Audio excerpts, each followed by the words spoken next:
What to make of IPO rush? In the last 7 months, 28 companies have completed IPOs, 34 have filed offer papers, and over 50 others are in line. While retail investors have made huge gains, experts advise caution before joining the rush.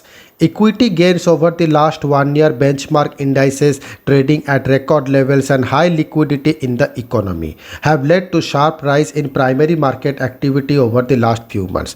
While 28 companies have already concluded their initial public offerings, raising over rupees 42,000 crores over the last 7 months, 34 others filed their offer documents with market regulator SEBI for approval. Besides, over 50 more have announced their intention to come with their IPOs this year. These include names from both traditional businesses and new age technology based companies such as PhonePe, MobiKwik, Grofers, Policybazaar, Flipkart, Internet and Delivery. With IPOs witnessing huge subscription and impressive listing gains, a number of new investors have been opening demat accounts, investing in secondary market and filing application for the IPOs. While this may be the first big IPO boom for a large number of young investors, expert advise caution against getting swayed. Why is the market talking about IPOs? Everyone likes quick money, and IPOs have delivered exactly that. Tatva Chintam Pharma, the latest to get listed, took less than 2 weeks to more than double investors' money. After the issue opened for subscription on July 16, it got listed on Thursday and closed the day with a gain of 112% over the issue price. Similarly, Zomato nearly doubled investors' money in less than 10 days, having opened for subscription on July 14 and got listed on July 23. Of the 26 companies newly listed this calendar year, only 3 are trading below their offer price. 6 are trading with gains of over 100% and 12 with gains between 40 to 100%. While several companies in the secondary markets have also generated higher returns over the last 1 year, the near certainty of a high return by IPOs this year is attracting even more investors. How has the investor rush been? In January 2020, the number of investors accounts for the Central Depository Service Limited (CDSL) stood at 2.01 crore. Over the last 17 months, it nearly doubled to 3.96 crore accounts by June 30, 2021. In fact, over the last 6 months since December, 2.89 crore accounts CDSL has added 1.07 crore accounts. So, while there has been a big addition of new equity investors in India, it also indicates that a large number of these new investors are opening accounts to benefit from the rise in the secondary market and also participate in the IPOs.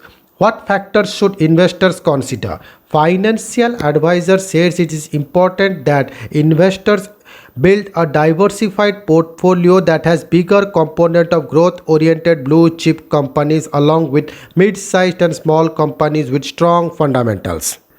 Many feel that the good quality IPOs can be part of the overall portfolio, and this investment should not be purely for listing gains but for the value they can offer in the medium to long terms. It is important to keep in mind that while a large number of retail investors may not get shares allotted during the IPO process of a good company because of huge oversubscription, they will get an opportunity to enter the company after its listing. Traditional versus startup. While someone is planning to invest in a traditional business, he or she can look at an already listed company within the sector and do a peer review. However, when it is a new age company planning to get listed, there are no peer comparisons available in most cases, and the entire investment dynamics are different. Although these companies could be making losses at present, the bet is on its future growth and profitability. For this new set of companies, factors such as growth in business, revenue, profits, and market capitalization will be eventually known in the future and will depend upon technology disruption. Investors need to make a careful assessment before they take 5 to 10 year call on any of these companies. While market share, business expansion, and revenue growth potential is key, many experts say one must also see if the entry barriers are high for newer players in their area of business. Some feel new age companies that are backed up venture capital, private equity investors, and other large investors do not have big concerns on issues related to promoter or corporate governance. The good part is that these are good companies as they are backed by PE investors for other large investors, and there is not much to worry on. That's the government aspect, said Pranav Haida, MD Prime Database. Market participants say that for new age technology oriented business, investors must assess them thoroughly before putting in their money. They must check the viability of the business model and also whether a large number of existing investors are making an exit. Tech companies or startups have to be seen from the larger perspective of how wide their business opportunities is, and also if there is an entry barrier is not too low for new players, said the research head of leading brokerage firm. Thank you.